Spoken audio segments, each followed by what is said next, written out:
नमो अरिहन्ताणं नमो सिद्धाणं नमो आयर्याणं नमो उज्जायाणं नमो लोये सव्वसाहूणं एषो पञ्चनमुक्कारो सब्बपावप्पणासनो मङ्गलाणं च सव्वेसिं पडमं हवै मङ्गलं मङ्गलं भगवान् वीरो मङ्गलं गौतमप्रभु मङ्गलं स्थूलभद्राद्या जैनधर्मोऽस्तु मङ्गलम् अज्ञानतिमिरान्धानां ज्ञानाञ्जनशलाकया नेत्र उन्मीलितं येन तस्मै श्रीगुरवे नमः।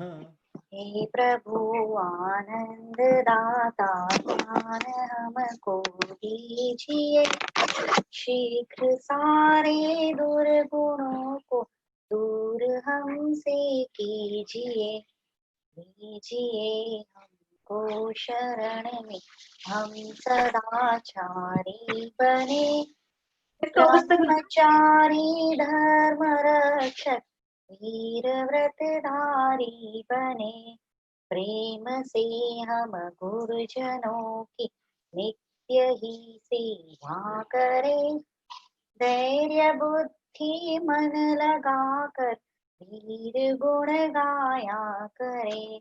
निंदा किसी की हम किसी से भूल कर भी ना करें, सत्य बोले झूठ त्यागे मेल आपस में रखे। भगवान हमारी लाज रखना आप ही के हाथ है, कर कृपा अति शीघ्र हमको शुद्ध बुद्धि दीजिए।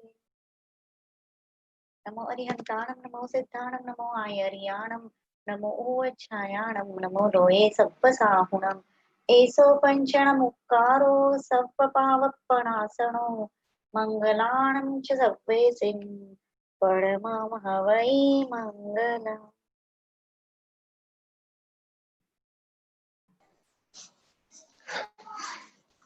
प्रणाम रेखाबेन। प्रणाम। प्रणाम तो रेखा आज भी काफी लोग नए जुड़े हैं, तो मैं उनको वैसे ही सेम डिकोड जेनिज्म का मतलब बताना चाहूंगा। जैसे ये डिकोड जेनिज्म है, परम पूज्य नयन पद्म सागर सूर्य जी महाराज साहब की निश्रा में किया गया और रेखाबेन की गाइडेंस में। और वैसे ही हम इम्पोर्टेंस यही देंगे कि जो छोटे छोटे सूत्र है उनका आपको अर्थ पता चले। और जैसे हमने ऑलमोस्ट 12 सेशन में डिकोड ने इतना कुछ सीखा है कि मतलब हमने शायद कभी सीखा ही नहीं था। तो आई होप के जो आने वाले सेशंस है उनमें भी उतनी ही स्टोरीज पता चले, उतने ही अर्थ पता चले और जो छोटी छोटी क्रिया है उनका पता चले। श्योर। थैंक यू रेखा बहन। हमने अब तक सिर्फ एक ही पद का मीनिंग पूरा किया है, नमो अरिहंताणं, इसलिए ज्यादा कुछ मिस हुआ नहीं है जो नए जुड़े हैं उनका।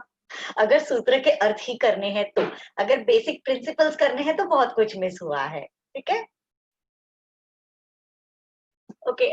एक क्लैरिफिकेशन करूंगी, एक करेक्शन है। मैंने लास्ट सेशन में जो बोला था कि हमारा जो हुआ था डिस्कशन कि बॉडी पे अम्बिल में तेल लगाया, घी लगाया, वो जो भी हुआ था, तो मैंने बताया था कि हमारा शरीर दो प्रकार से आहार करता है, एक कवल आहार, एक लोम आहार, जो हमारे बॉडी के जो होल्स होते हैं पूरी बॉडी पे उनके थ्रू होता है, जहां से बॉडी सांस लेती है हमारी। ठीक है, तो मैंने कंफर्म किया, अगर आप तेल लगाते हैं बॉडी पे तो आपको दोष लगता है, आपका व्रत नहीं टूटता है, आपका पचखान नहीं टूटता है। लेकिन हाँ, जैसे समझिए कोई छठ करके साथ यात्रा करने गए हैं दो लोग, उसमें से एक इंसान है जो ऐसे ही यात्रा कर रहे हैं और दूसरे हैं जो अलग अलग, मतलब पता है छठ करके जब साथ यात्राएं करते तो उनके ऊपर अलग अलग प्रकार के पानी ठंडक के लिए वगैरह छाटे जाते हैं, पूरे बिस्लरी की बोतल पूरी डाल दी जाती है जिससे कि ठंडक रहे उनकी बॉडी पे। तो दोनों की कर्म निर्जरा होगी, लेकिन जिसके ऊपर पानी डाला गया उनकी कम कर्म निर्जरा होगी। जिन्होंने नहीं पानी का यूज किया, ऐसे ही ड्राई रह के पूरे गए और आए हैं सातों बार, चौवियारा पूरा प्रॉपर छठ किया, तो उनको उनकी कर्म निर्जरा ज्यादा होगी।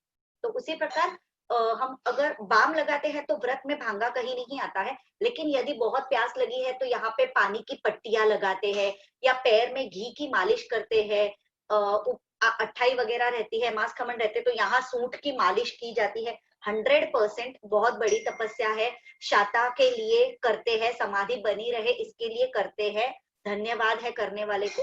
लेकिन जितनी कर्म निर्जरा होनी चाहिए उतनी नहीं होती है। मैंने कहा था कि दोष लगता है, दोष नहीं लगता है, कर्म निर्जरा में कम ज्यादा मात्रा हो सकती है। बाकी यदि आप मुंह से कुछ वापरते हैं तो दोष लगता है, ग्लूकोज चढ़ाते हैं तो दोष लगता है, क्योंकि वो जा रहा है आपकी बॉडी के अंदर। ये सारी चीजें आपकी बॉडी पे रह रही है, अंदर नहीं जा रही। सेकेंडली, काजल की बात हुई थी अपनी कि काजल या बाल में तेल वो चलती है, वो सारी चीजें मैंने कंफर्म किया, उसमें कोई दोष नहीं है। लिपस्टिक नहीं लगा सकते क्योंकि वो डायरेक्टली मुंह में जाने के चांसेस है। तो आपको यदि चौविहार तेविहार भी है तो आप लिपस्टिक नहीं लगा सकते हैं। बाकी आपने क्रीम लगा दिया, मॉइस्चराइजर लगा दिया, काजल लगा दिया, ये चीजें चलती है। ये करेक्शन करना था। टीका बहन, हाँ जी। अभी समझो पालित नाम में हम नवानु कर रहे हैं, तो वैसे बहुत वॉलेंटियर्स जो होते हैं भाविक आत्मा, वो बिना बोले स्प्रेड करते हैं, तो उसमें भी हमें पाप लगता है कि आप विवेक पूर्वक मना कर सकते हैं कि नहीं, जरूरत नहीं है, मुझे शाता है, मुझे कोई अशाता नहीं हो रही, इस प्रकार से आप बोल सकते हैं। ओके, हम संकित समझ रहे थे। संकित मतलब करेक्ट बिलीफ, सही विश्वास, सही मान्यता। किन चीजों पे सही मान्यता? हमने लास्ट सेशन में देखा, सुदेव, सुगुरु, सुधर्म, सुदेव ने जो बताया है, सुगुरु जो इस रास्ते पे चलते हैं और हमें चलाते हैं, सुधर्म हमें जो क्रियाएं करने को कहता है, तो ये सारा संकित है। अब वो हमने एकदम साइंटिफिक भाषा में सीखा संकित। अब हम हमारी नॉर्मल लैंग्वेज में संकित क्या होता है वो समझेंगे आज, ठीक है? तो संकित मतलब ट्रू बिलीफ। ट्रू बिलीफ कैसा, किन चीजों पे, कौन बताएगा? बेसिकली 6 चीजें भगवान ने बताई। भगवान ने बताई हुई हर बात पे विश्वास करना, ये है संकित। अब क्या बातें भगवान ने बताई? फर्स्ट, वेरी फर्स्ट थिंग, आत्मा है। Who will prove? आत्मा है। कौन बताएगा मुझे आत्मा है ये कैसे प्रूव करेंगे आप? आत्मा दिखता नहीं है, आत्मा सुनाई नहीं देता, उसको सूंघ के पता नहीं चलता है कि आत्मा प्रेजेंट है। आत्मा है ये आप कैसे प्रूव करेंगे?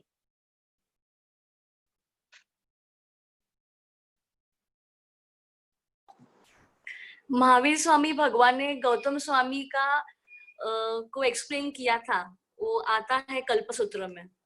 बताइए। मैं भूल गई, सॉरी। आधा अधूरा जवाब देती है हमेशा।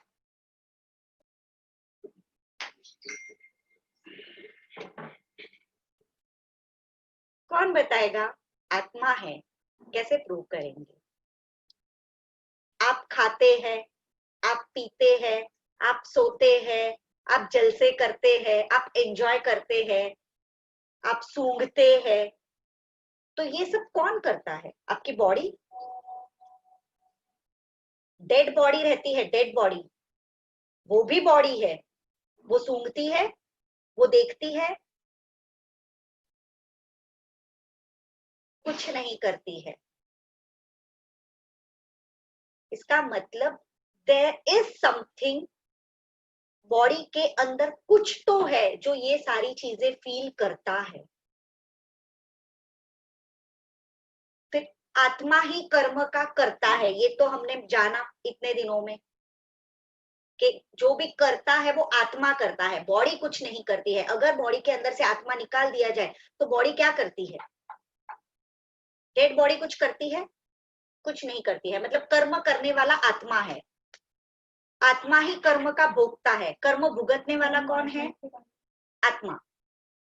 आत्मा है, आत्मा कर्म का करता है, आत्मा कर्म का भोगता है, आत्मा नित्य है, आत्मा को किसी ने नहीं बनाया। आत्मा अनादि काल से है, पहले निगोद में था, वहां से उसका प्रोग्रेस शुरू हुआ और आत्मा हमेशा रहेगा। आत्मा कभी भी अनित्य नहीं बनेगा। आत्मा नित्य था, नित्य है, नित्य रहेगा। ना उसका जन्म हुआ है, ना उसकी मृत्यु होने वाली है। जन्म शरीर का होता है, मृत्यु शरीर की होती है। आत्मा का कभी कुछ नहीं होता। मैंने बीच में भी वो मालूम है अनंत असंख्य की बातें हुई थी, उस टाइम पे हमारी बात हुई थी कि जीव मतलब ही आत्मा। वो एक फिक्स नंबर है, वो नंबर हम काउंट नहीं कर सकते क्योंकि वो असंख्य और अनंत की संख्याओं में आता है। लेकिन वो जीव जो है ना, वो हमेशा एक फिक्स आंकड़ा है, उतना ही रहेगा। ना उसमें एक भी बढ़ेगा, ना उसमें एक भी घटेगा। वो निगोद में हो सकता है और वही जीव मोक्ष में हो सकता है। जीव जीव ही रहेगा, वो अजीव नहीं बन जाएगा। तो आत्मा नित्य है। आत्मा कभी मतलब जड़ कभी चेतन नहीं बनेगा और चेतन कभी जड़ नहीं बनेगा। लिविंग थिंग्स कभी नॉन लिविंग नहीं बनने वाली और नॉन लिविंग कभी लिविंग नहीं बनेगी। समझ में आ रहा है? आत्मा मतलब लिविंग थिंग है एक। तो जितनी लिविंग थिंग्स है वो हमेशा लिविंग ही रहेगी, वो कभी नॉन लिविंग नहीं बनने वाली है। तो आत्मा नित्य है। पांचवी चीज है मोक्ष है। मानते हो मोक्ष है? सब लोग मानते हो कि आत्मा का मोक्ष है, मोक्ष होता है? मोक्ष मतलब क्या? हाँ। मोक्ष मतलब क्या?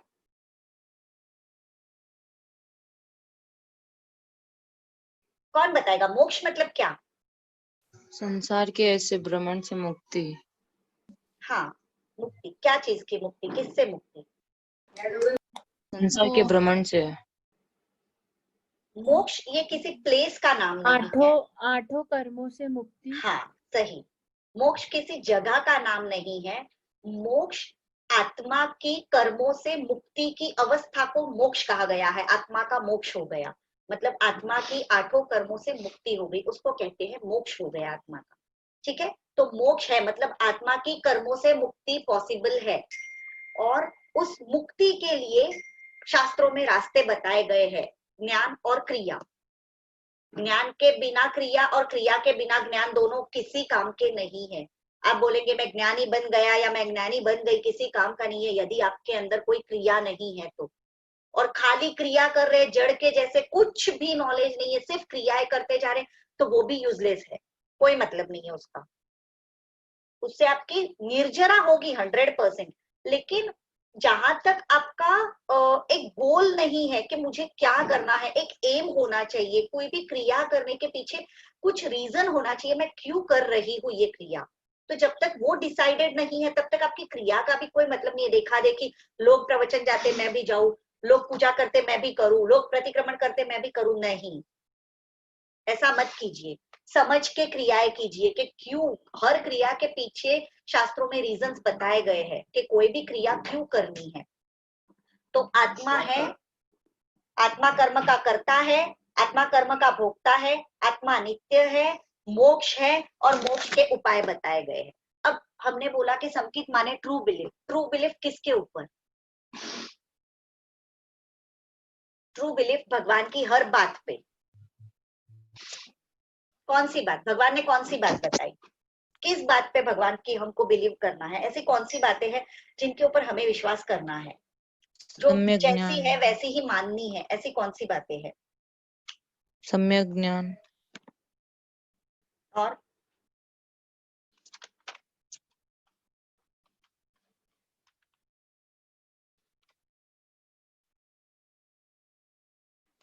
और जैसे रात्रि भोजन, संसार असार है। भगवान ने बताया कर्म है। कर्म और आत्मा का संबंध अनादि काल से है। कर्मों को किसी ने ला के आत्मा को चिपकाया नहीं है। अनादि काल से कर्म और आत्मा का संबंध है, कर्म आत्मा से जुड़े हुए हैं। अब इन कर्मों को हमको जुदा करना है।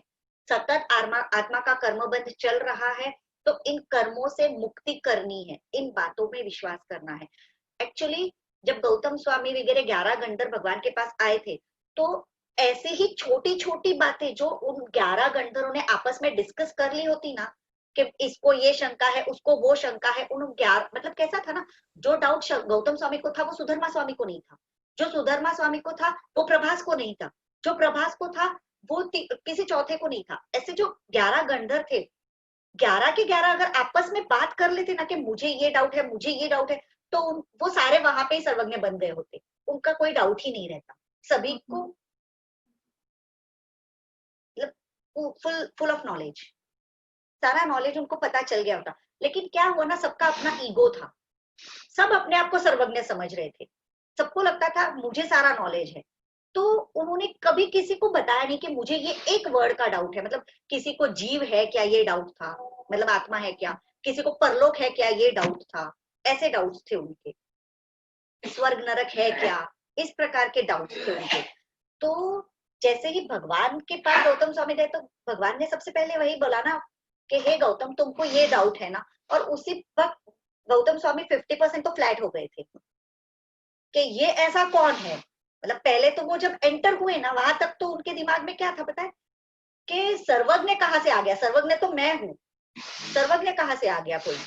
और फिर वो यज्ञ कर रहे थे उस टाइम पे वहां से बहुत सारे देव देवी जा रहे थे, तो उनको पहले लगा कि सारे देव देवी मेरे यज्ञ मंडप में आ रहे हैं, लेकिन वो तो यज्ञ मंडप क्रॉस करके आगे जाने लगे। तो उन्होंने एक देव को पूछा रोक के, भाई यज्ञ तो यहाँ चल रहा है, आप कहाँ जा रहे हो, तो क्या आपको पता नहीं यहाँ पे सर्वज्ञ भगवंत पधारे हैं। तो उस टाइम पे उनको डाउट हुआ कि यार सर्वज्ञ तो मैं हूँ, सर्वज्ञ कहाँ से आ गए यहाँ पे, और दूसरे सर्वज्ञ कहाँ से आ गए, कि चल मैं भी तो देखूं जाके कौन है। उस वक्त गौतम स्वामी वहां पे गए, और जब गए तब सबसे पहले भगवान ने उनको यही बुलाया, हे गौतम। तो उनको एकदम ऐसे हो गया, मेरा नाम जानते हैं ये। फिर वापस उनके अंदर का अहंकार खड़ा हुआ, मुझे कौन नहीं जानता, मुझे तो सारी दुनिया जानती है। फिर भगवान ने उनके मन में जो डाउट था वो बोला कि आपको ये डाउट है, और उस टाइम पे भगवान ने ये नहीं बोला कि आप गलत हो, अब बात समझना, भगवान ने ये नहीं बोला कि आप गलत हो, भगवान ने बोला वेद की जिस पंक्ति का अर्थ तुमने ये किया है इसका अर्थ ऐसे होना चाहिए। भगवान ने ये नहीं बोला कि आप गलत हो, भगवान ने ये बताया कि इसका अर्थ ऐसा नहीं ऐसा होना चाहिए था। जब आप किसी को बोलते हो ना आप गलत हो, तो सामने वाले का ईगो बहुत हर्ट होता है। किसी को ये भाषा में बात मत करो कि आप गलत हो सकता है आप सही हो, लेकिन इस सेंटेंस का मीनिंग ऐसा बनता था। तो ऐसे सारे डाउट्स की वजह से ही अपने को इतने सारे गंधर्व मिले और इस शासन की स्थापना हुई है। और उसके बाद जब भगवान ने उनके डाउट्स क्लियर किए, उसके बाद 11 ही गंधर्वों को द्वादशांगी की उन्होंने रचना की और फिर शासन की स्थापना हुई।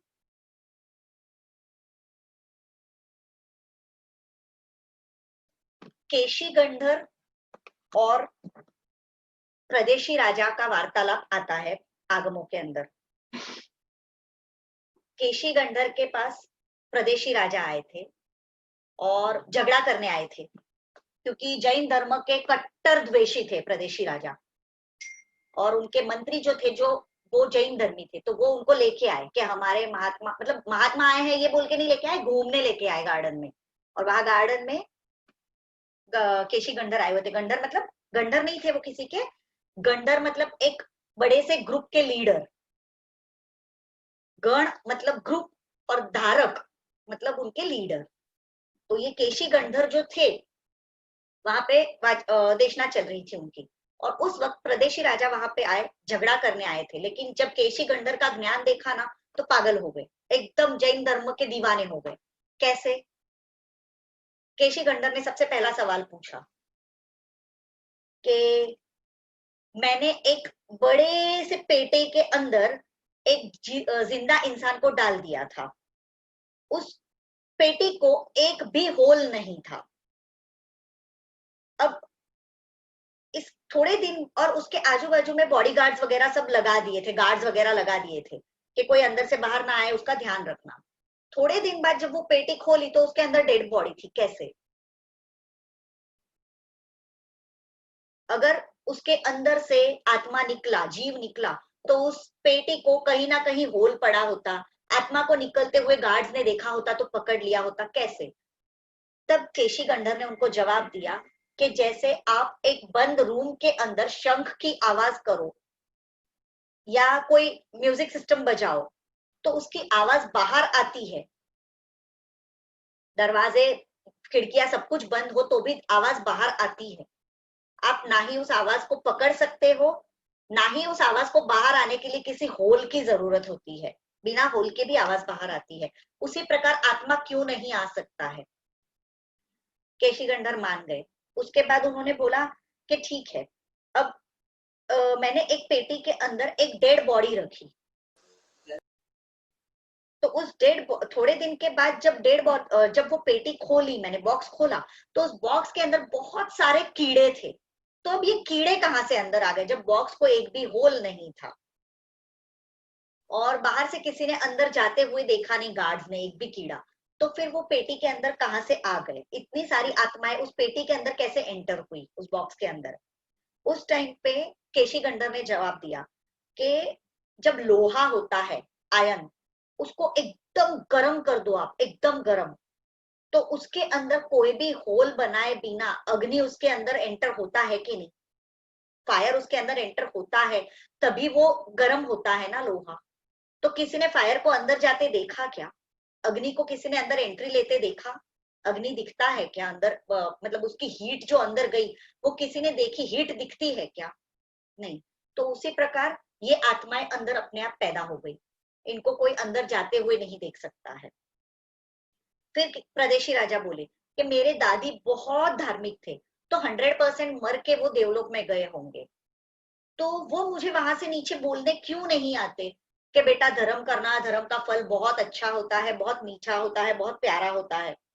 तो उस टाइम पे केशी गंधर ने उनको जवाब दिया कि आप सज धज के किसी पार्टी या मैरिज में, वेडिंग में जा रहे हो, एकदम अच्छे से, एकदम फैंसी कपड़े पहने हैं आपने, और उस वक्त आपको कोई रास्ते में बोले कि आपको इस टॉयलेट के अंदर बैठना है आधे घंटे तक और ये फ्रूट खाना है, तो आप जाके बैठोगे और खाओगे क्या? नहीं ना। तो जो देवलोक में गए हैं उनके लिए ये मनुष्य लोग टॉयलेट से भी बदतर है। ये तो देव सिर्फ कब आते हैं?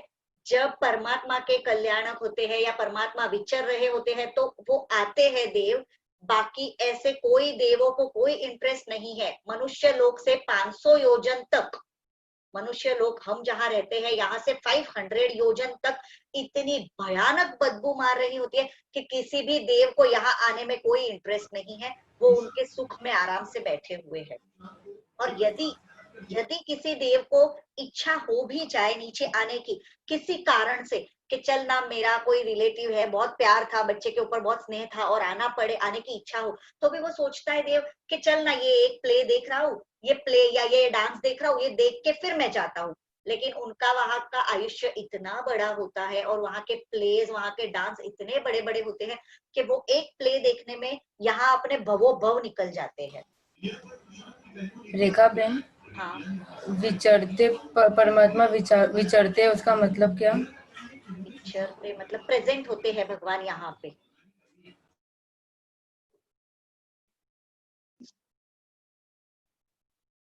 फिर प्रदेशी राजा ने पूछा, ओके ठीक है, वो तो देवलोक में गए, अभी मेरे दादाजी एक नंबर के नास्तिक थे, तो वो तो 100% मर के नरक में गए होंगे, तो वो मुझे बताने क्यों नहीं आते कि बेटा पाप मत करना, पाप का फल बहुत बुरा होता है, नरक में जाना पड़ता है, वहां परमाधामी मारता है, वहां इतनी इतनी वेदनाएं, इतनी इतनी यातनाएं हैं। तो प्रदेशी राजा ने उनको बताया, ठीक है, आपकी रानी को कोई छेड़े तो आप उसका क्या करोगे? तो क्या सूली पे चढ़ा दूंगा। प्रदेशी राजा बोले सूली पे चढ़ा दूंगा। तो केशी गंधर बोले ठीक है, आप सूली पे चढ़ाओगे, उस वक्त वो बोलेगा कि अरे रुकिए रुकिए, मैं मेरे घर वालों को, मेरे बीवी बच्चों को, सबको जाके बोल के आता हूँ, एक बार मिल के आता हूँ, उनको बोल के आता हूँ कि भाई ऐसी गलती कभी मत करना, ऐसी गलती करने से राजा अपने को सूली पे चढ़ा देता है। तो आप उसको जाने दोगे? तो क्या पागल थोड़ी हो जो जाने दूंगा, उसको छोड़ थोड़ी दूंगा। तो क्या बस यही होता है, नरक में जाने के बाद वहां से परमाधामी हमको बाहर निकलने ही नहीं देते हैं। इस प्रकार से बहुत सारे सवालों के जवाब हुए केशी गंधर और प्रदेशी राजा के बीच में, और फिर एट द एंड प्रदेशी राजा जैन बन गया, उन्होंने जैन धर्म अपनाया, और फिर तो वो बहुत चुस्त श्रावक बन गए थे। उनकी रानी को वो पसंद नहीं आया और उनकी रानी ने ही उनको जहर देके मार डाला, ऐसी आगे की स्टोरी है। बट अपनी बात यहाँ पे ये चल रही है कि जो संकित पाने के लिए जो चीजें हैं वो समझ रहे हैं हम लोग के किन किन चीजों पे हमको विश्वास करना है। परमात्मा ने 9 तत्व बताए हैं, जीव, अजीव, पुण्य, पाप, आश्रव, संवर, निर्जरा, बंध और मोक्ष। इन 9 में से यदि एक भी तत्व पे आपका विश्वास नहीं है, आपको कहीं डाउट है कि ये भगवान ने गलत बताया, ये नहीं हो सकता है, तो आपके अंदर सम्यक्त्व की एंट्री नहीं हो सकती है। एक बार से 9 तत्व रिपीट करो क्या? जीव, अजीव, पुण्य, पाप, आश्रव। आश्रव मतलब कर्मों का आत्मा के अंदर एंटर होना। संवर मतलब कर्मों को रोकना आत्मा में एंटर होते हुए, संवर। निर्जरा मतलब जो आए हुए कर्म है उनको बाहर निकालना। बंध मतलब कर्म का बांधना, कर्म बंध जो हम लोग करते हैं, बंध। और मोक्ष, निर्जरा मतलब निर्जरा मतलब कर्मों को आत्मा में से निकाल देना।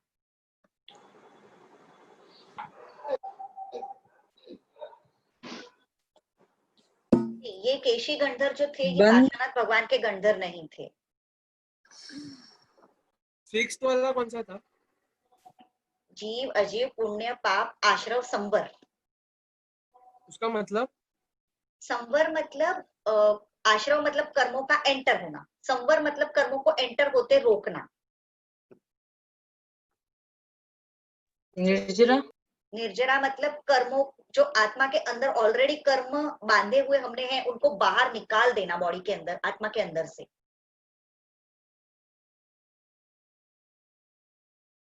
बंध और मोक्ष। ठीक है, ये 9 के 9 तत्व के ऊपर हमारी श्रद्धा होनी चाहिए। ये बहुत बड़ा टॉपिक है 9 तत्व का, ये मैं अभी नहीं ले रही हूँ, ये तो सिर्फ मैंने आपको नाम बताए हैं 9 तत्वों के।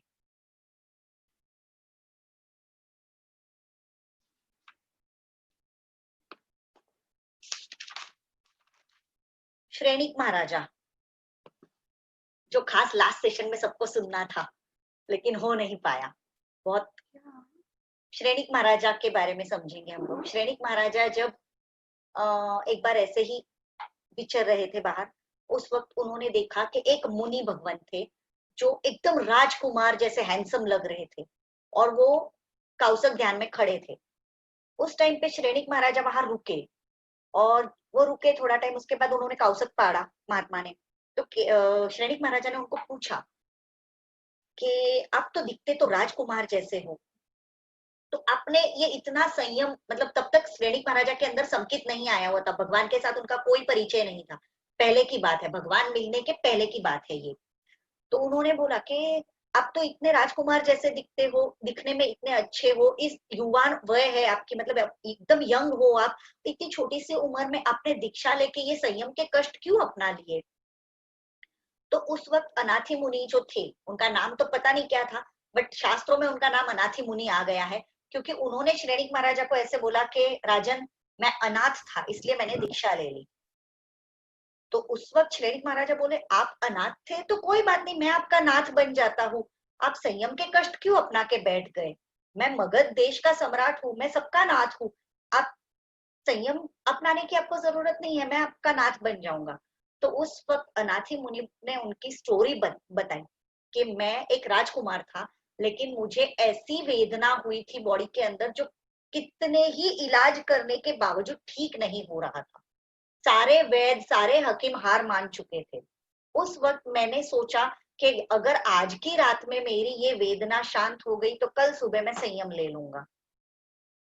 उस टाइम पे मैं अनाथ बन चुका था, मेरी पत्नी मेरे बाजू में खड़े खड़े रोती रहती थी, मेरे माँ बाप मेरे सामने देखते थे, बहुत उनको बुरा लगता था, लेकिन कोई, मैं इतना हेल्पलेस था और कोई मेरी, सब लोग हेल्पलेस थे, कोई मेरी हेल्प नहीं कर सकता था। इतने वैद्य, इतने हकीम, मेरे इतने रिलेटिव्स, मेरे माता पिता, मेरी पत्नी, सब हाजिर थे, लेकिन कोई मेरी हेल्प नहीं कर सकता था उस वक्त, इसलिए मैं अनाथ था उस वक्त। और उस टाइम पे फिर मेरी वेदना, पीड़ा शांत हो गई और दूसरे दिन सुबह उठ के मैंने दीक्षा ले ली।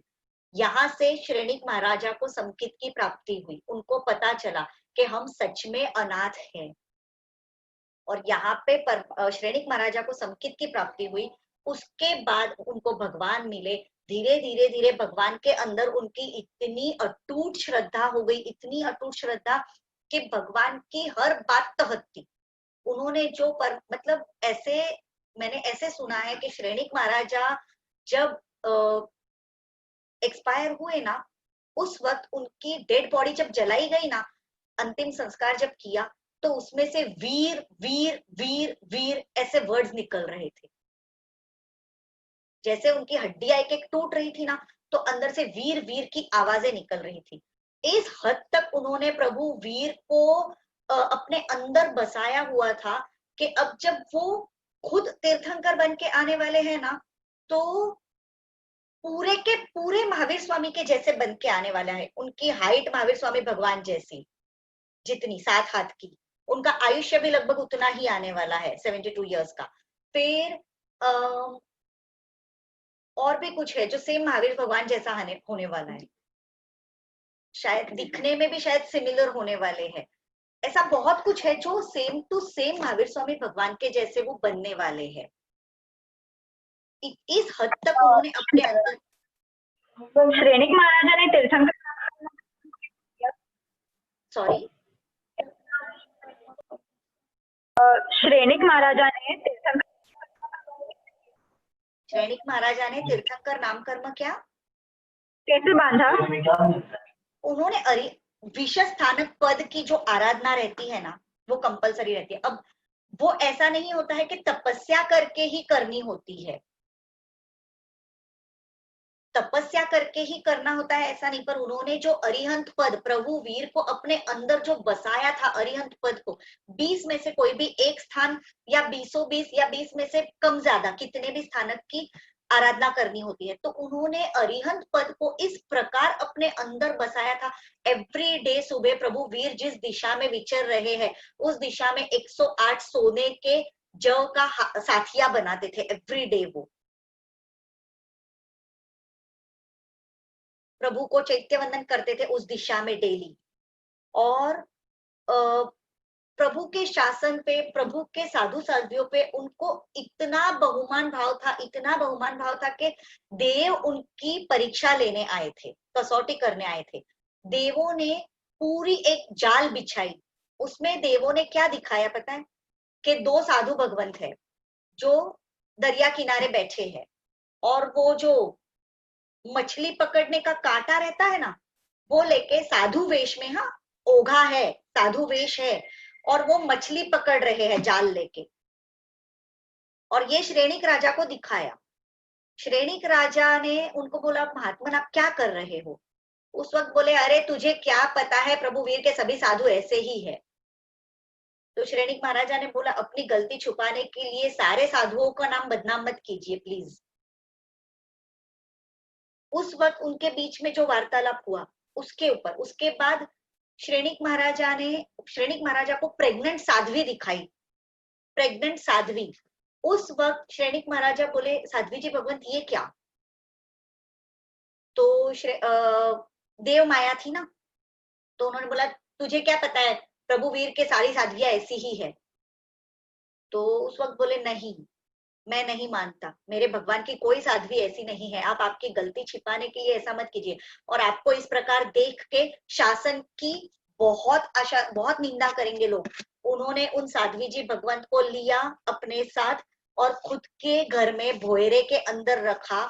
उसके बाद उनका जब टाइम पूरा हुआ, डिलीवरी का टाइम, प्रेगनेंसी का टाइम, उस वक्त उनकी डिलीवरी करवाने के लिए तैयारियां की। और शायद डिलीवरी करवाई या नहीं हुई, मुझे एग्जैक्टली ध्यान नहीं है, लेकिन उस वक्त देव ने वो पूरी माया अपनी ये कर ली कि श्रेणिक तुझे सच में नमन है, तेरा जो विश्वास है तेरे शासन के ऊपर, तेरे साधु साध्वी, तेरे भगवान वीर के ऊपर, वो अविश्वसनीय है, उसके ऊपर मतलब अनबिलीवेबल है ये चीज।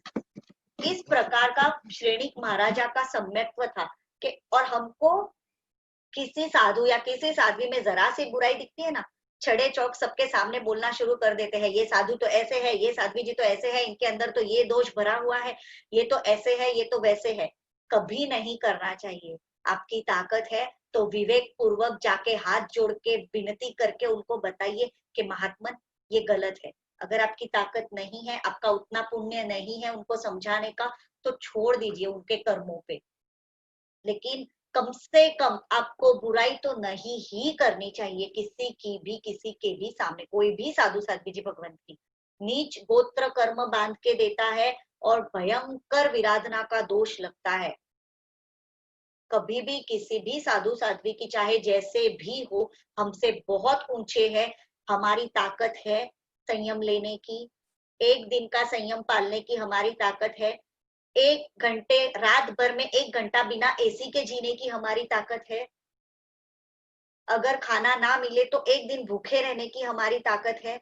वो नहीं लेंगे, अगर कुछ भी गोचरी आप वोरा देंगे तो वो नहीं लेंगे, जो उनको खपे वैसा होगा तो ही लेंगे, चाहे कैसा भी संयम पालते हो, लेकिन जो उनको खपे वही वो लेंगे। वो लाइट फैन एसी ये सब यूज नहीं करेंगे, चाहे जितनी गर्मी हो। हमसे बहुत ऊंचे है, इसलिए कभी भी उनकी बुराई नहीं करनी चाहिए। गर्मी लग रही हो तो एसी का यूज कर ले, ठंडी लग रही है तो कहीं बॉनफायर जला के बैठ गए, देखा है किसी को? चाहे जैसे भी साधु साध्वी जी भगवंत हो, कभी उनकी बुराई नहीं करनी चाहिए।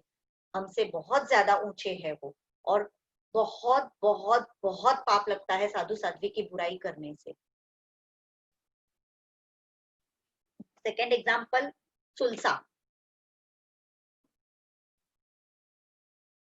सेकेंड एग्जाम्पल हम लेंगे सुलसा का। सुलसा की भी परीक्षा करने देव आए थे। साधु भगवंत बन के देव पधारे उनके घर पे, और उस वक्त सुलसा तो सेठानी थी ना, तो उसके घर पे नौकरानी थी, दासी थी। तो साधुओं ने बोला कि हमको लक्षपाक तेल की जरूरत है। लक्षपाक तेल मतलब उस जमाने में, आज के जमाने में शायद करोड़ों रुपए से भी ज्यादा महंगा होगा वो चीज। उस जमाने में लक्षपाक मतलब लाख रुपए का तेल या ऐसा कुछ तो है, वो कुछ तो है, एग्जैक्टली मुझे पता नहीं है, बट बहुत ज्यादा महंगा है, इतना 100% पता है। तो वो उसके पास 3 बॉटल्स थी।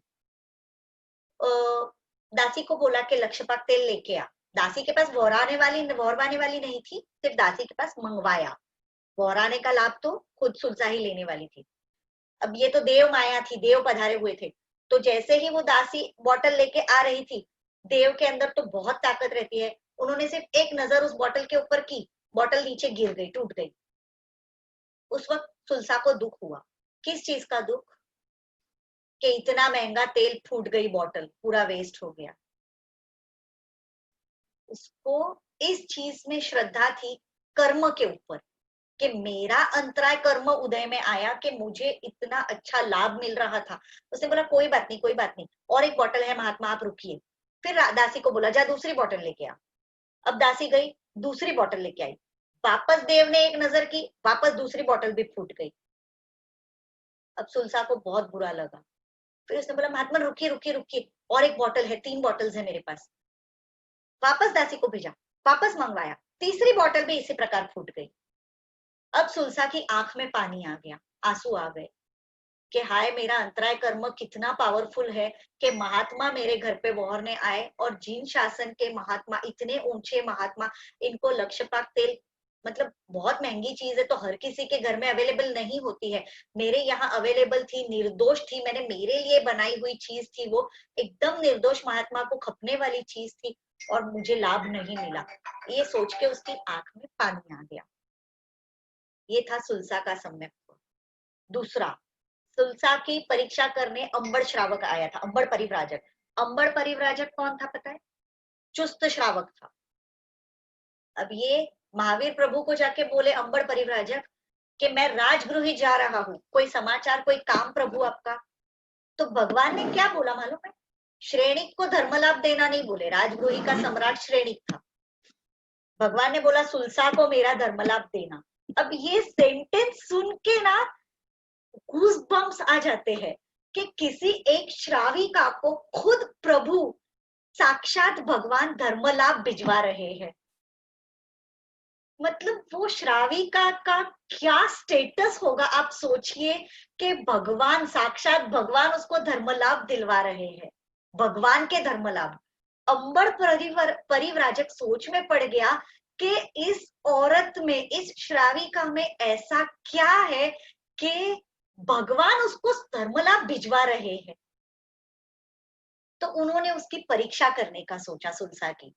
उस वक्त उन्होंने ब्रह्मा, विष्णु, महेश, साक्षात ब्रह्मा विष्णु महेश के रूप बनाए और पूरी इंद्रजाल बनाई पूरा उधर। लेकिन पूरा का पूरा गांव देखने गया कि साक्षात ब्रह्मा आए हैं, साक्षात विष्णु आए हैं, सबके सब देखने गए। तुलसा घर में सामायिक लेके बैठी है, उसको बोलते चल चल चल, तो क्या देखना है, कुछ देखने जैसा नहीं है, नहीं गई वो। फिर अंबर परिव्राजक ने तीर्थंकर का रूप लिया, समोसरण की रचना की, उसके अंदर देशना दे रहे हैं तीर्थंकर ऐसा बताया। और उसके बाद जब लोगों ने बोला अब तो ब्रह्मा विष्णु महेश नहीं, अब तो साक्षात तेरे तीर्थंकर परमात्मा पधारे हैं, तू आ, अब तो उनके दर्शन करने आ। उस वक्त भी सुलसा बोलती है हो नहीं सकता, मेरे प्रभु वीर 24वें तीर्थंकर है, 25वें तीर्थंकर हो नहीं सकते, और 24वें तीर्थंकर फिलहाल राजगृही में विराजमान नहीं है, ये कोई माया जाल है और मुझे इसमें नहीं फंसना है। ये था सुलसा का सम्यक्त्व। हम लोग है ना ऐसे क्यूरियोसिटी के लिए भी नवरात्रि के गरबे देखने जाते हैं, गणपति देखने जाते हैं, गणेशोत्सव, ऐसे ही कि लालबाग का राजा क्या है, चलो भाई देखने जाते हैं। बहुत लोगों को ऐसे रहता है, बाहर गांव से लोग आते हैं, लालबाग का राजा ऐसा क्या है देखने आते हैं। चर्च में हम लोग आउट ऑफ क्यूरियोसिटी भी जाते हैं। बहुत जगह पे जैसे गोवा घूमने जाते हैं तो वहां सिर्फ चर्च ही है घूमने के लिए, बीचेस और चर्च। तो या तो बीच देखने जाएंगे या तो चर्च देखने जाएंगे, बाकी तो वहां कुछ देखने जैसा है नहीं, तो हम चर्च देखने जाते हैं। इसमें भी हमको मिथ्यात्व लगता है। स्पेशली गोल्डन टेम्पल देखने जाते हैं अमृतसर में, हमको मिथ्यात्व लगता है। मस्जिद में तो लेडीज को एंट्री नहीं है, बाकी दुबई में उस मॉस्क के अंदर सारी लेडीज बुर्खा पहन के शान से जाती है, बहुत वट से जाते हैं, और फिर फेसबुक के ऊपर उसके फोटोज अपलोड करते हैं बुरखे वाले। अजमेर दरगाह में बहुत लोग जाते हैं, स्पेशली जाते हैं देखने। शिरडी के साईं बाबा के दर्शन करने जाते हैं, मानता मानते हैं। बालाजी जाते हैं, तिरुपति बालाजी स्पेशली मुंडन करवा के आते हैं, लोगों को पता चले हम बालाजी गए थे। ये ऐसा सारी बोलते हैं कि तिरुपति में नेमिनाथ भगवान है। 100% है, लेकिन आज वो हमारे कब्जे में नहीं है ना। जो परमात्मा हमारे कब्जे में नहीं है, मतलब हम एज तीर्थंकर पूजे नहीं जा रहे, तो वहां हमें नहीं जाना चाहिए। ऐसे तो आज देखा जाए तो तक्षशिला में जो है वो आदेश्वर भगवान के पगले है, जिसके ऊपर उन्होंने उनका खुद का वो जो भी है स्ट्रक्चर बना दिया है और उसको चद्दर चढ़ाते हैं, जो भी करते हैं। तो ऐसे तो फिर वहां की यात्राएं, हज की यात्राएं भी शुरू कर देंगे हम लोग। वैसा नहीं होता है ना। परमात्मा को परमात्मा के स्वरूप में जहां पूजा जाता है वही हमें जाना चाहिए। यहाँ तक बताया है कि अगर हमारे श्वेतांबर भगवान दिगंबरों के कब्जे में है तो वहां भी हमें नहीं जाना चाहिए। जहां परमात्मा के चक्षु निकाल दिए गए हैं वहां भी हमें नहीं तो जाना केसरिया जी भी नहीं जा सकते? सॉरी, केसरिया जी भी नहीं जा सकते? नहीं, केसरिया जी में तो बहुत बहुत आशातना हो रही है, कुछ 1 घंटा बहुत भगवान के ज्यादा। चक्षु लगाते, 1 घंटा निकालते, हाँ ऐसा कुछ है नहीं, ना। अभी तो कंप्लीट नहीं लगाते। हाँ तो फिर नहीं चलता है, अगर नहीं लगाते तो नहीं जा सकते, नहीं चलता है। चाहे भगवान का कितना ही पर्चा क्यों ना हो वहां पे, पर हमको मिथ्यात्व का दोष लगता है। रेखा बेन, कि कभी जरूरत भी पड़ जाए हम लोग को ऐसे दूसरों के मंदिर में जाने की, तो हम लोग जब नमन करते हैं तो ऐसे बोलते हैं कि त्रिलोक के नाथ, मतलब अपने भगवान का जो डिस्क्रिप्शन है वो बोल के नमन करना। वो व्यवहार से, अब जैसे मेरे नेबर है तो उनके घर पे गणपति लाते हैं और उनको बहुत बुरा लगता है अगर मैं ना जाऊं तो मैं जाती हूँ उनके घर पे, वो बुलाते हैं और मुझे जाना पड़ता है। मैं मेरी मर्जी से नहीं जाती, मैं जाती हूँ और मैं हाथ भी जोड़ती हूँ, क्योंकि उनको बुरा ना लगे इसलिए मैं हाथ भी जोड़ती हूँ उनके सामने। लेकिन मेरे मन में कोई वो भाव नहीं होता है कि मैं गणपति को नमस्कार कर रही हूँ। सिर्फ एक दाक्षिण्यता का गुण रहता है, जो जिस समाज में हम लोग रहते हैं, जहाँ का अड़ोस पड़ोस जैसा है, उनके साथ हमारा व्यवहार ना बिगड़े उसके लिए भी कुछ चीजें करनी पड़ती है। जैसे शायद सिद्धसेन दिवाकर सूरी जी का या हरिभद्र सूरी जी का आता है कि वो महादेव के मंदिर में गए थे, तो उस वक्त उन्होंने वहां जाके एक स्तुति बोली थी और उस स्तुति का मीनिंग ऐसा होता था कि आप ब्रह्मा हो, विष्णु हो, महेश हो, महादेव हो या महावीर हो, मुझे नाम से कोई लेना देना नहीं है। यदि आप राग द्वेष से रहित हो तो आपको मेरा साष्टांग नमस्कार है।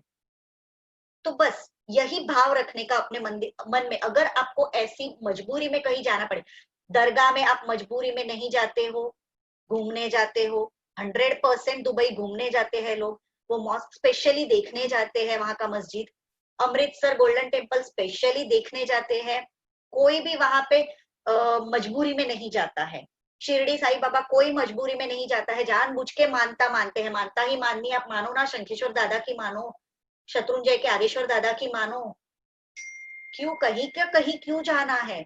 सबसे ज्यादा ताकत तो हमारे भगवानों के अंदर है और उनके अधिष्ठायक भी उतने ही पावरफुल है। हमारे भगवान तो वितराग है, वो कुछ भी पूरा नहीं करने वाले हमारे लिए, लेकिन उनके अधिष्ठायक हमसे प्रसन्न होंगे। परमात्मा की जो भक्ति हम करते हैं उससे अगर उनके अधिष्ठायक प्रसन्न होंगे तो हमारी हर मानता पूरी करेंगे वो लोग।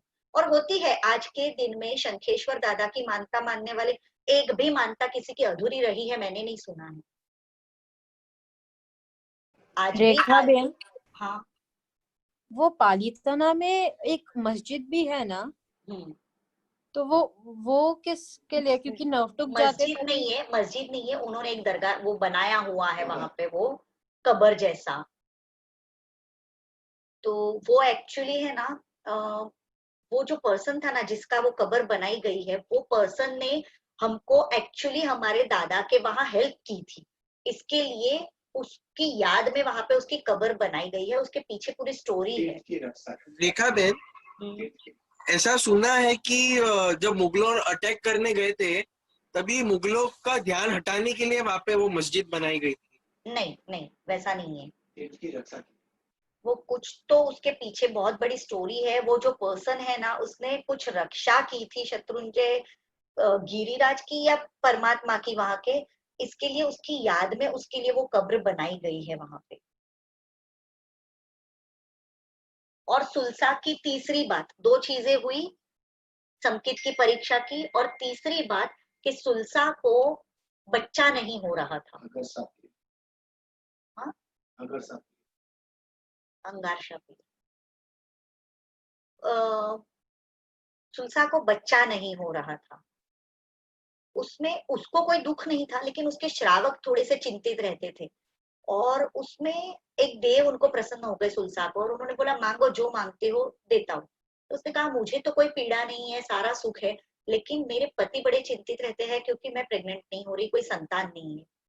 उस वक्त उन्होंने ना, देवी कोई थी, देवी ने उनको 32 गोलियां दी, 32 गोलियां, और कहा कि ये गोलियां खाने से तेरे को बच्चे होंगे। अब सुलसा ने क्या सोचा मालूम है, कि ये एक एक खाऊंगी, एक एक प्रेगनेंसी रहेगी और एक एक बार डिलीवरी होगी, उसमें मेरा कितना सूतक, कितना सब प्रॉब्लम्स, इतना मतलब कितना लाइफ ऐसे ही निकल जाएगा, इससे अच्छा मैं 32 की 32 एक साथ खा लेती। उसने 32 गुटिका एक साथ खा ली, उसको 32 बच्चे एक साथ हुए।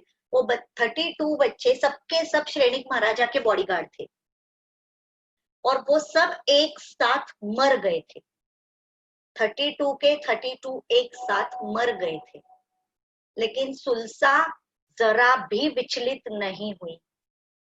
देवों ने दिए थे पुण्य से और पाप कर्म के उदय से चले गए।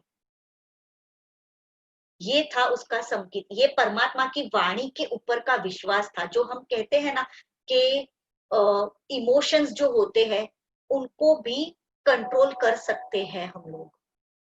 हमारी विचारधारा, अगर हमारे अंदर संकेत ने प्रवेश किया है ना, तो हमारे विचारधारा ही पूरी चेंज हो जाती है, हमारा सोचने का तरीका बदल जाता है।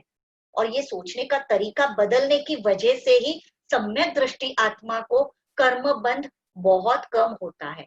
सम्यक दर्शन का सीधा सीधा कनेक्शन आपके विचारों के साथ है। आप क्रिया क्या कर रहे हो उससे ज्यादा आपकी सोच क्या है, आपकी मान्यता क्या है, आपकी बिलीफ क्या है, इसके ऊपर आपका कर्मबंध आधार रखता है। सम्यक दर्शन का सीधा कनेक्शन आपकी बिलीफ के साथ है।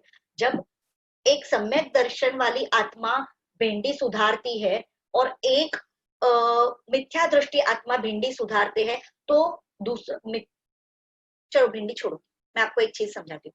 आजकल पता है बहुत सारे होटल्स में या शादियों में वगैरह, पार्टीज में वगैरह है ना, सैलड्स, फिर फ्रूट्स ऐसे अलग अलग तरीके से कट करके ऐसे डेकोरेशन के लिए रखे हुए रहते हैं। सबको ध्यान होगा, फेसबुक पे उसके वीडियोस आते हैं, इंस्टा पे उसके वीडियोस आते हैं कि किस प्रकार से आप अलग अलग तरीके से फ्रूट्स या वेजिटेबल्स कट कर सकते हो, जो जिससे वो डाइनिंग टेबल पे अट्रैक्टिव दिखे। संकेत दृष्टि आत्मा कभी ऐसा नहीं करेगा, क्योंकि उसको पता है कि इसके अंदर जीव है, इसको जितनी पीड़ा देंगे उतनी पीड़ा मुझे, उससे कई गुना ज्यादा पीड़ा मुझे भुगतनी पड़ेगी। संकेत दृष्टि आत्मा की हर एक एक्टिविटी में उसका खुद का आत्मा रहता है फोकस्ड, उसका सारा फोकस उसकी आत्मा के ऊपर रहता है कि मैं उस सम्यक दृष्टि आत्मा संसार में सिर्फ रह रहा होता है, उसका मन पूरा का पूरा संयम में रहता है। वो ऐसे तड़प रहा होता है कि आज संयम मिले तो आज लूं और अब मिले तो अब लूं।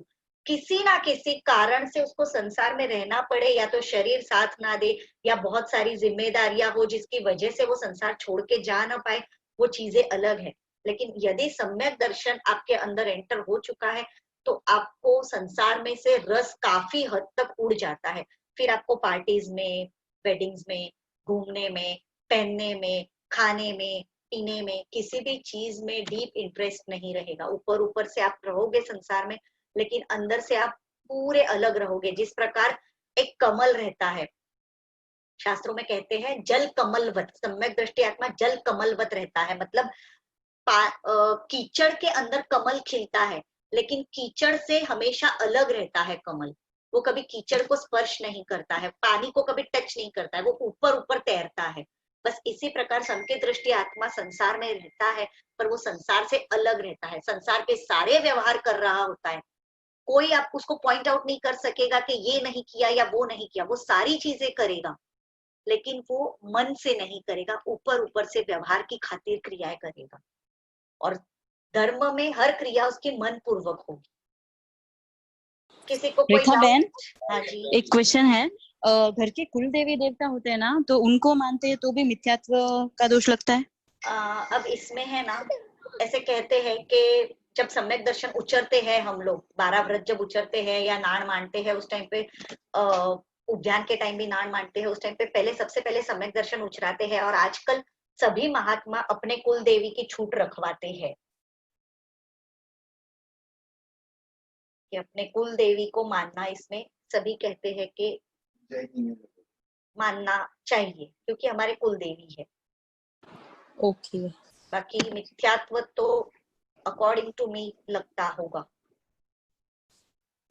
ओके। क्योंकि वो संकित दृष्टि तो है नहीं हमारे देवी देवता। संकित दृष्टि जो है अंबिका माता वगैरह, पद्मावती माता। हाँ, क्योंकि फर्स्ट तो हम लोग जैन होते हैं ना, फिर कुल आता है। हाँ, तो ये जो पद्मावती माता और ये लोग जो है, ये संकित दृष्टि है, ये किसी के कुल देवी नहीं होते। जो अम्बे माँ हम बोलते हैं वो अलग है, और अंबिका माता जो नेमनाथ भगवान की अधिष्ठायिका देवी है गिरनार पे, वो अलग है।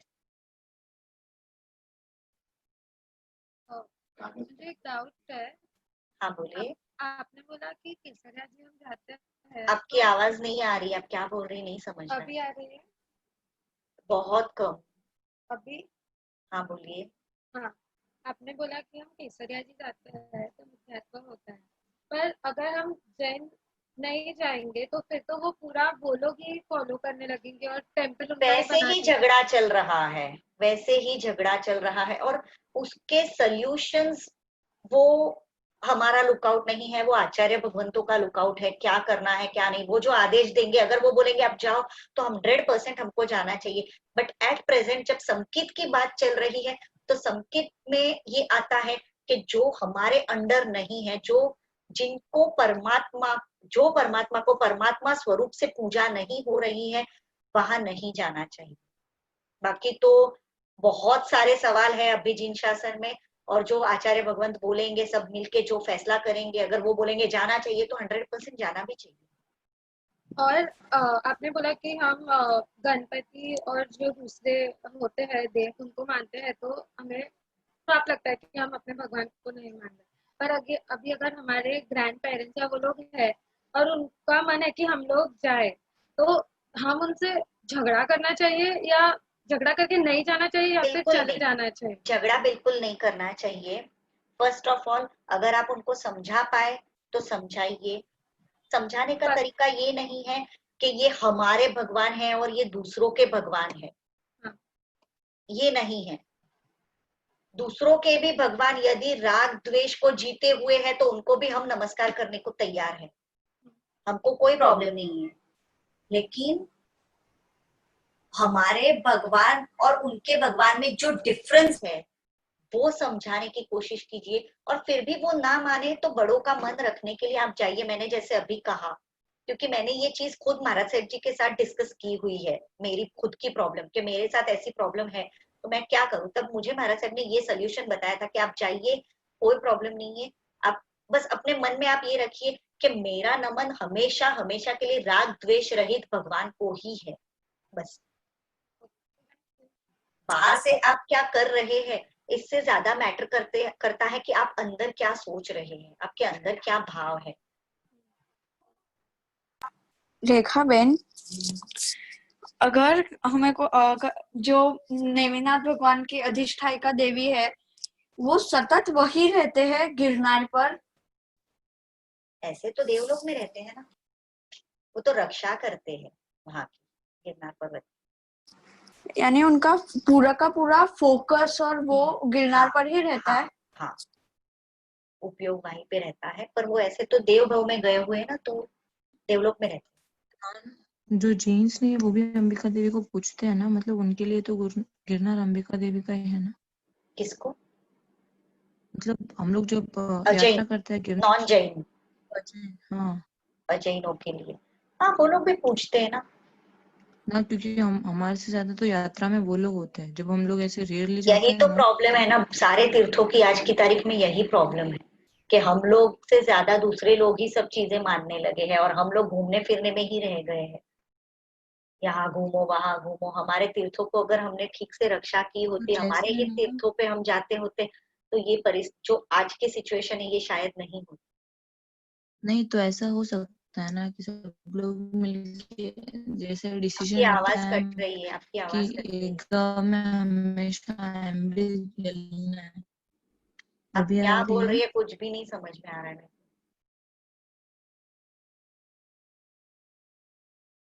चैट बॉक्स में डाल दीजिए आप आपका क्वेश्चन जो भी है। और किसी को कोई डाउट?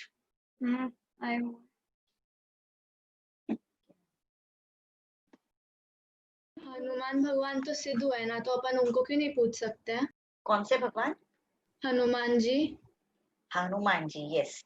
हनुमान जी को इसीलिए मैंने अभी बताया ना कि हमारे भगवान के स्वरूप में हैं, तभी उनको पूजा जा सकता है। आप हनुमान जी को देख के मन में आप नमो सिद्धाणम बोल सकते हैं, लेकिन जब आप दूसरों के सामने हाथ जोड़ के उनको ऐसे करते हैं तब लोगों को क्या लगता है, यदि आप बहुत धर्म करते हैं तो की बात कर रही हूँ, तो लोगों को क्या लगता है कि इतने धार्मिक लोग भी हनुमान जी को पूजते हैं।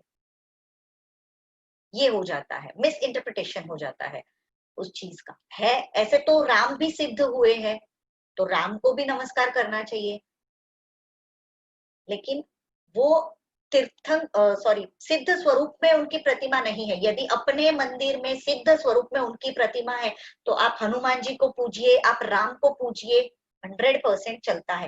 लेकिन वो दूसरे रूप में बाहर है, इसलिए उनको नहीं पूज सकते आप।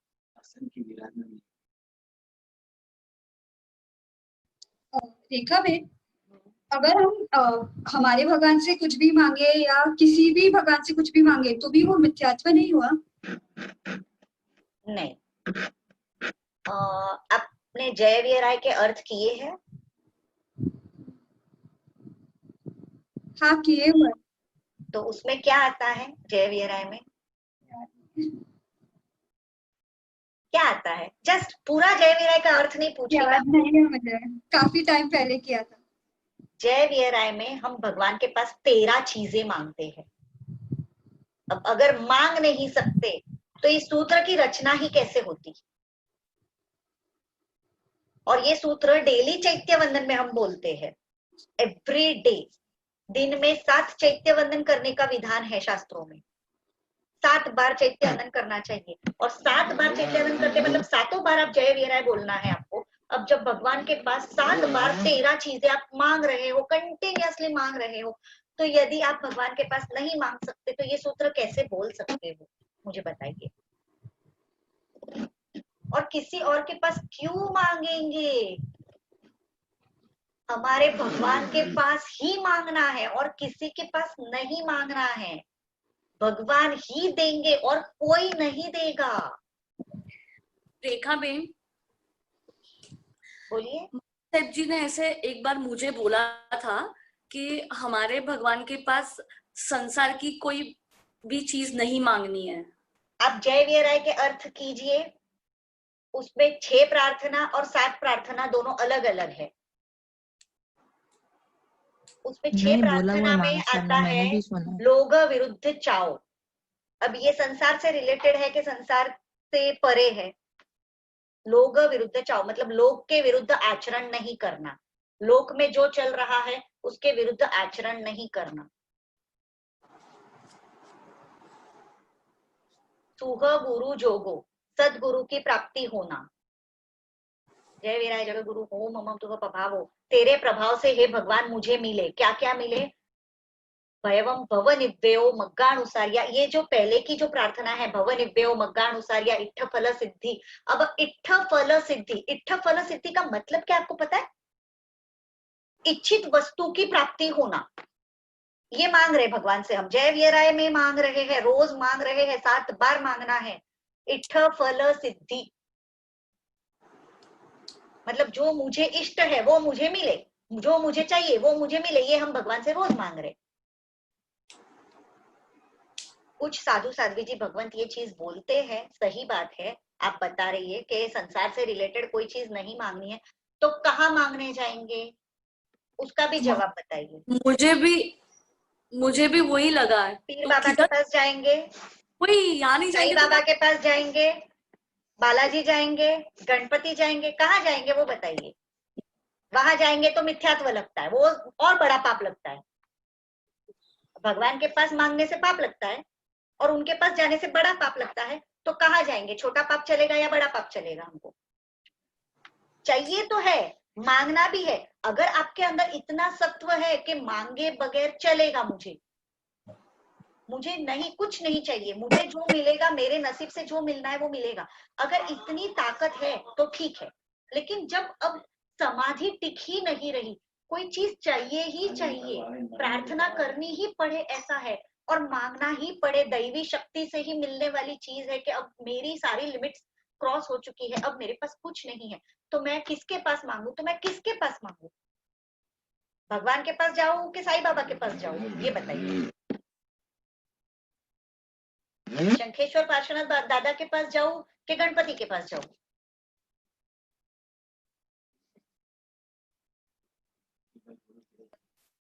मांगना मतलब सिर्फ मतलब संसारी सुख के संबंधों के बारे में हम लोग मांग सकते हैं या सिर्फ मोक्ष के रिलेटेड? मांगना नहीं चाहिए, बात वही चल रही है, नहीं मांगना चाहिए। लेकिन जय वीराय के जब अर्थ करेंगे ना, तो इन डिटेल में, अब जब जय वीराय के डिटेल में अर्थ करेंगे ना, तो ये चीजें आपको समझ में आएगी कि किसके पास क्या मांगना चाहिए। और 100% संसार के सुख की चीजें भगवान के पास क्यों मांगनी है? जरूरत ही नहीं है। संसार के सुख की कोई चीज भगवान के पास नहीं मांगनी चाहिए। लेकिन अब फाइनेंशियल पोजीशन ऐसी आ गई है कि मांगना ही पड़े भगवान। अब मैं मांगे बगैर रह ही नहीं पा रहा हूं, तो किसके पास जाके मांगेंगे? कि मेरी समाधि ही नहीं टिक रही, मेरे घर में बीवी बच्चों को खिलाने के लिए तक अनाज का दाना नहीं है। अब ऐसी सिचुएशन आएगी, तब मैं किसके पास मांगू? प्रार्थना करनी है तो किसके पास करनी? तो हमारे भगवान के पास।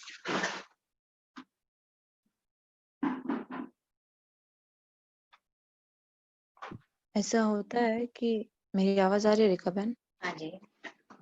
हाँ, तो ऐसा बोलते हैं कि हम लोग अगर भगवान की श्रद्धा से प्रेयर करें, मतलब कोई भी क्रिया का औसक जाप करें ना, तो जो हम लोग की प्रॉब्लम होती है वो सॉर्ट होती है। लेकिन जब कर्म में लिखा हो कि वो प्रॉब्लम होनी है, मतलब अभी फॉर एग्जाम्पल कोई कोमा में है, तो अब उनके रिलेटिव्स क्या करेंगे? जाप करेंगे, लेकिन जो कर्मों में वो तो होना ही है, या ऐसा कुछ होता है कि जाप करने से कर्म भी टूट जाते हैं, इतना पावर होता है उसमें? होता है। अगर कोई कर्म निकाचित नहीं है तो 100% उसके अंदर चेंजेस हो सकते हैं। पाप पुण्य में कन्वर्ट होता है, पुण्य पाप में कन्वर्ट होता है, ये सारी चीजें होती ही है। ये सब कर्म ग्रंथ का विषय है और ये होता है, 100% होता है। हाँ, तो हमको एफर्ट्स डालने चाहिए या छोड़ देना चाहिए जो होगा वो? अब ये मैं आपको कैसे समझाऊं एग्जाम्पल देके कि एफर्ट्स तो करने ही चाहिए ना। कोई भी चीज अगर हमको पानी है तो उसके लिए एफर्ट्स तो करेंगे ही ना। हेल्थ पानी है तो हेल्थ के लिए एफर्ट्स करेंगे ना हम लोग। अब निकाचित कर्म का उदय होगा, अब है कि नहीं हमको पता नहीं है ना। निकाचित उदय किस चीज का है हमको पता नहीं है। अगर निकाचित होगा तो वो उसमें भी आज ही मैंने वो चीज पढ़ी है कि निकाचित कर्म का उदय भी जो होता है ना, ऐसे बोलते हैं कि निकाचित कर्म कंपलसरी भुगतना पड़ता है, लेकिन निकाचित कर्म भी क्षपक श्रेणी के अंदर टूट जाता है। तीर्थंकर पर जब जीव क्षपक श्रेणी पे चढ़ता है, केवल ज्ञान के पहले का प्रोसेस है, वो श्रेणी शुरू करता है, उस वक्त अगर किसी निकाचित कर्म का उदय हुआ ना तो वो उसी टाइम पे खप जाता है क्षपक श्रेणी के अंदर। लेकिन क्षपक श्रेणी के पहले यदि कोई निकाचित कर्म उदय में आया तो 100% भुगतना पड़ता है। बाकी दूसरे अगर और 100,000 में एखादा कर्म निकाचित होता है, ये बात समझिए। हर कर्म निकाचित नहीं होता है, इसलिए कर्म के अंदर सतत फेरफार होते रहते हैं।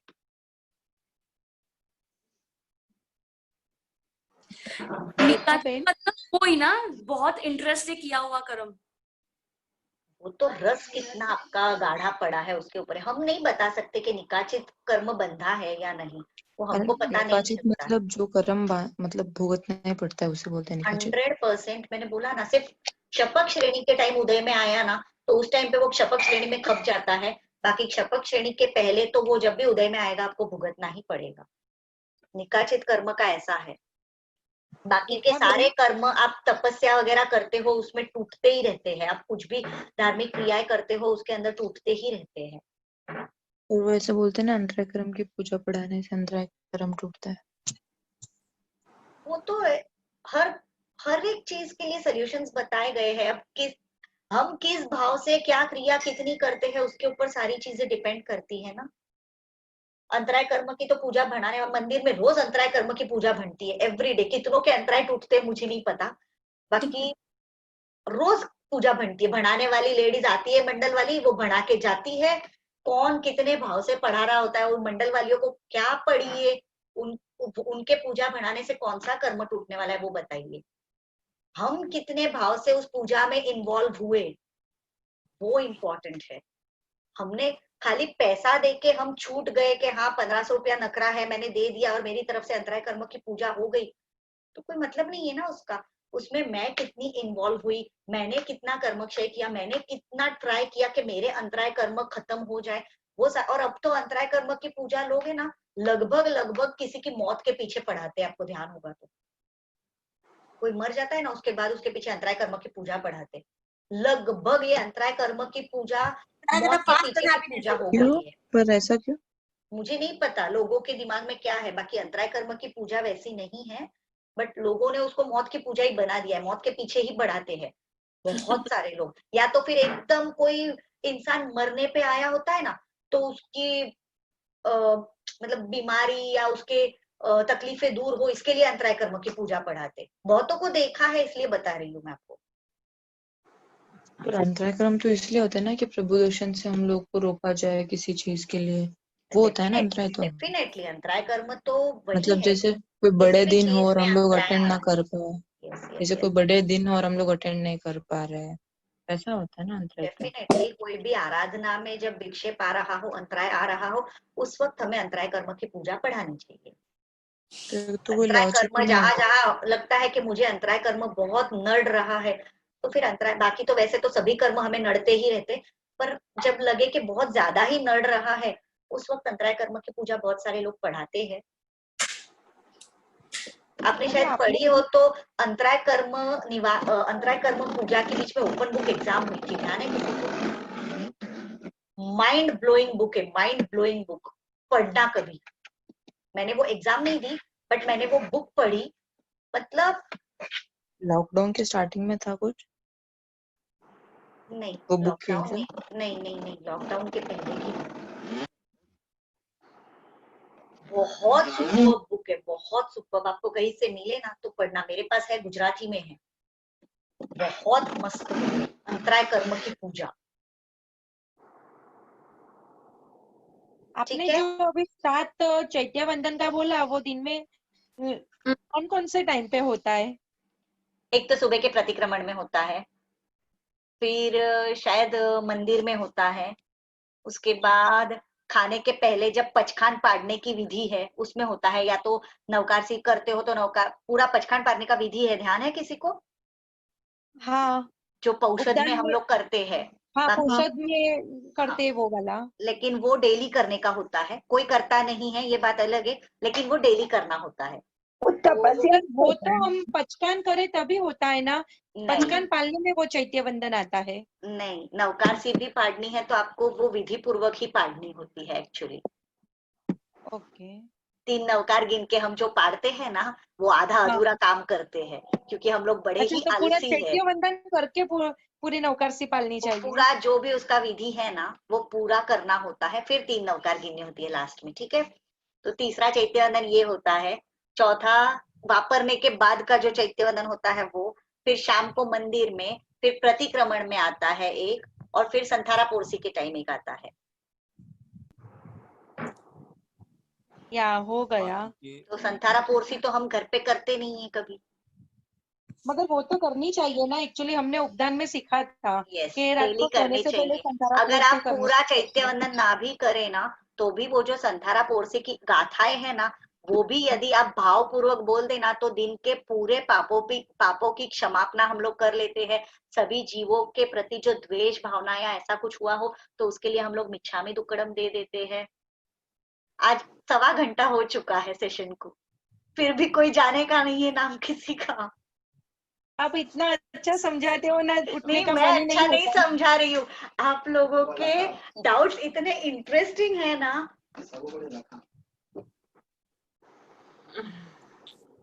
तो आइसक्रीम तो डन फॉर टुडे। अब नेक्स्ट सेशन में और संकेत आगे बढ़ाएंगे हम लोग, ठीक है। श्योर। जिनाग्न विरुद्ध काही पण बोलायची तर मिच्छामी दुक्कडम। अच्छा, एक मिनट, कोई मत जाना। कल बकरी ईद है, हो सके तो आंबिल कीजिए, नहीं हो सकता है तो एटलीस्ट व्हाइट चीजों का त्याग कीजिएगा कल का दिन, जैसे दूध, चावल, कोई भी व्हाइट, बनाना, कोई भी व्हाइट चीज नहीं खाना कल। और एक चीज है कि हमारे गुरु भगवंतों ने एक पहल की है कि जैसे अब इतनी सारी बकरियां कल के दिन में कटेगी, बहुत सारा मतलब सामुदायिक पाप होने वाला है, तो इसके सामने हमको सामुदायिक पुण्य इकट्ठा करना है। उन जीवों को समाधि रहे, उन जीवों को सदगति मिले, और ये पाप करने वालों की बुद्धि में थोड़ा बहुत सुधार आए, थोड़ा बहुत ये लोग सुधर जाए और ये पाप बंद कर दे। या फिर पाप बंद तो कैसे करेंगे, बट ठीक है, उनकी बुद्धि थोड़ी सुधरे, इसके लिए हमारे गुरु भगवंतों ने कहा है कि 9 से 10 सुबह एक सामायिक करे, हो सके तो 9 से 10 ही करने का ट्राई करे। उसके अंदर 3 पाकी नवकार वाली गिने पूरी, और एक नमो जिणाणम जीय भयाणम की माला गिने, जिससे कि जितने भी जीव कल के दिन में कटेंगे उनको समाधि मिले। उनके लिए हम ये सूक्ष्म पुण्य का उपार्जन करने की कोशिश कर रहे हैं। और सामुदायिक पुण्य यदि 9 से 10 में पॉसिबल ना हो तो फिर आप लोग पूरे दिन में कभी भी ये क्रिया कर ले, लेकिन इतना प्लीज करें, इट्स अ हम्बल रिक्वेस्ट, ठीक है।